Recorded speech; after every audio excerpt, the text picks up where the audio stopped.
I find it mad when wrestling fans use business reasons to talk about a show. Like, I want all wrestling promotions to do well, but if you then go, man, wasn't able to get into that Dynamite because it didn't do a good rating, I think you're a little bit odd. You will find this online a lot, mostly from AEW detractors who will just throw all their toys out the pram and say, I told you. You want to know the big reason people should do this, or AEW should do this? They need to start embracing the casual fan. And of course it's important to grow and you should try and focus on every single fan, but to use the term that came right out of Tony Khan's mouth, if you do have a hardcore select of people and they are known as the sickos, well, you should be making sure you pat them on the back too. Why?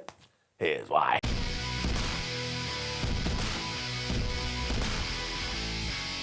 And the good news is that if you do belong to this category, you are eating good right now. And in many ways, it's because AEW has gone, do you know what we like? Old school wrestling. Let's bring that into 2024. So you can forget all the experimental sports entertainment stuff we did in 2023, though personally I thought some of that was quite good. And we do still have narratives looking at us in the face, but I would say the foundations at the moment of the company are blood feuds. And this guy hates that guy, and therefore this person must die. The latest evidence of this is at All Out 2024, when Hangman Adam Page took on Swerve Strickland in that unsanctioned cage match. And I tell you, you can tell this hit a nerve, because the level of investment some people had in this. I mean, the idea that two wrestlers were going to try and inflict this kind of pain definitely worked, because attendance figures went up if nothing else. And yeah, they threw each other on cinder blocks, we had like makeshift stakes, they tried to stab each other, and we had a syringe that was shoved into somebody's mouth. Now actually, when you do take a step back, we all experienced that at the dentist, but seeing it in the way that it was portrayed, it was absolutely disgusting. So they took things to crazy levels, but what I will tell you to do today is go back and watch it and look at the fans. They are totally mesmerized, they're into it. This is why when after the Hangman had won and it looked like he was gonna go back to the ring, the audience audibly gasped, because they were like, oh no. What's he gonna do now? We've seen so much. How the hell can he elevate this? There's also an amazing clip on social media where you can see Page at the entrance and exit tunnels, and he looks at the babyface side, and he looks at the heel side where he goes, well, given what I have just done, I'll have to leave as the villain. This is the little stuff I like in wrestling the most. It just adds so much sauce. So Adam Page is just ridiculously good at this, as is Swerve Strickland, which is why they were able to rail individuals in, which is when we go back an hour before, in the same show, we had all that stuff with Bryan Danielson. Now, I think we all assumed that Jon Moxley was going to betray his friend eventually, because you could kind of smell it. I don't think everybody expected this, because sheesh. There was also the extra emotion in the sense they were holding Wheeler Yuta back. And yeah, Jonathan took a plastic bag and he tried to kill the American Dragon. I mean, that's what this was. It was an attempted murder, and it's been a couple of weeks now as I'm recording this video, and Jon Moxley still hasn't been arrested.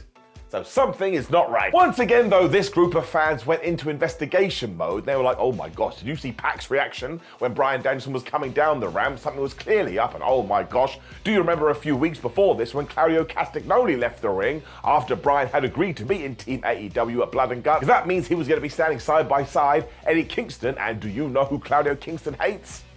Edward Kingston. It's also surely what Mox was referring to when he said it's not your company anymore.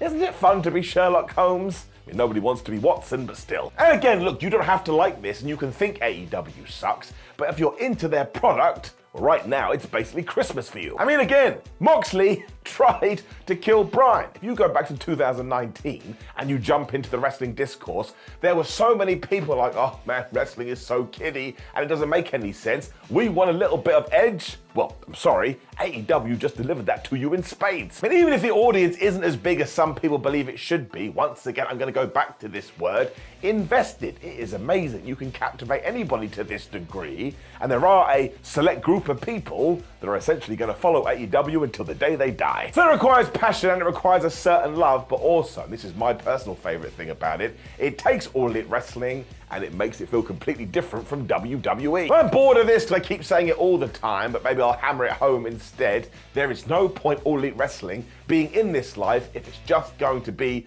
WWE light. I mean, you may as well take all your resources and then dedicate it over there, but the fact we do have such a good alternative, well, if you wake up in the morning and you think to yourself, man, I'd like a little bit of something different in my sports entertainment, well, now you can choose. Because again, let's bring back All Out. I don't think you're going to get that anywhere else in mainstream North American wrestling.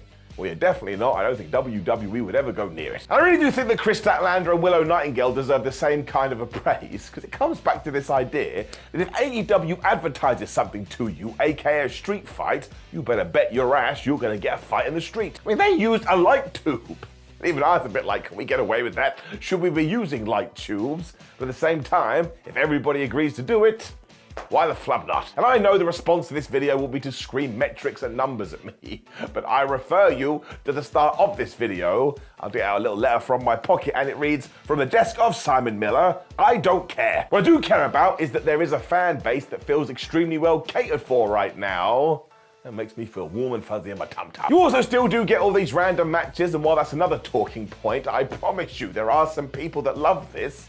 And I would suppose the biggest supporter of that is Tony Khan. For example, do you want to see a Ricochet versus Sammy Guevara match? No problem, he's just going to dish it out on Dynamite. Given that it's just going to be a spoke in the wheel until the eventual Will Ospreay versus Ricochet match, you can justify it, and now that carrot is dangling too. And I know people pretended, oh, well, I've seen every single Ospreay Ricochet match. No, you haven't. You're just pretending. And either way, you're about to get it again in 2024. When you break it down too, I really do kind of feel like AEW's biggest business model is this pay-per-view, because no matter what they do on TV, we get to these big shows, everybody raves about them, and then those numbers come out and you actually look at them and go, oh man, they're pretty consistent here. I mean, in 2024, they even increased the amount of pay-per-views, and has the number dropped that much? No, it's barely moved at all. That just means it was the right move, and that fans are willing to part with money that are in their pockets. That's especially impressive because 10 years ago you had people walking around going, the pay-per-view model as we know it is dead. And I of course hope that AEW attracts new viewers because that's just good for the industry,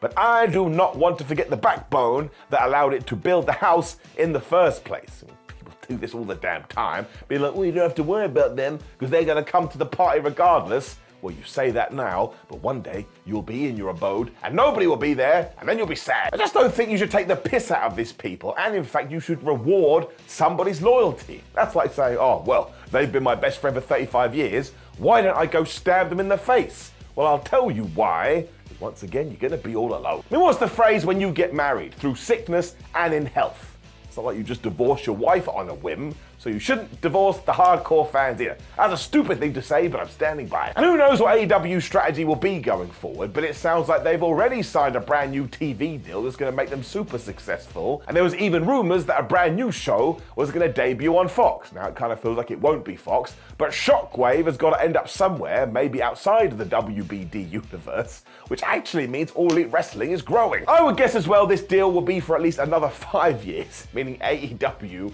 will be a decade-long company. You can spin that however you want, my friends. That is a massive, massive success. So even if they do just exist as a very good number two, if they continue to offer me this traditional type of pro wrestling, or the pro wrestling I kind of remember when I have dipped my toe into the past, I ain't ever gonna get mad at it. I mean, do you think John Moxley came up with that angle? No, he did not. He borrowed it from Terry Funk, who did it in 1989. And look, I get it too. I am blessed to watch all of this stuff for my job, but that's why it is the more the merrier. If I can turn off one of these programs and get absolute chaos, well, just call me Dr. Robot. Because sure, look, when it comes to that Hangman Swerve stuff, it was way too much for me, and my jaw is on the floor, but as a well-adjusted human being, I can be like, well, I enjoyed it for what it was, and if somebody loves it, good for them. But yeah, just in terms of Simon Miller's personal taste, please never do it again because it scares me. Isn't it just great to have the option though? It's like when you go for dinner, if you just had to have pizza, which is the greatest dinner of all time, eventually you're just gonna get bored of it. So if somebody can throw me a burger here and there, or I suppose somebody being power bombed onto a cinder block, ultimately I'll be happy. Very weird comparison. So yes, it's a massive shout out to the sickos whose wrestling dreams are coming true right now. And why would you ever want to crap on somebody's dream? WWE ain't going nowhere either, so you can have the best of both worlds. Ultimately though, internet, stop being weird.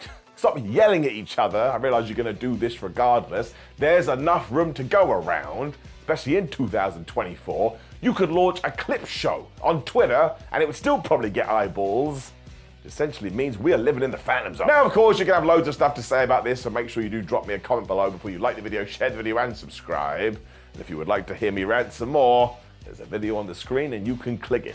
Let's called technology. Otherwise, you're going to call me biased probably, but I do love AEW and I do love WWE and I love Impact and Ring of Honor because it's professional wrestling that I will always be biased towards, and I'm biased towards you, not the stupid people. You can go away. Actually, no, you can do whatever you want because I don't care, but I'll see you soon.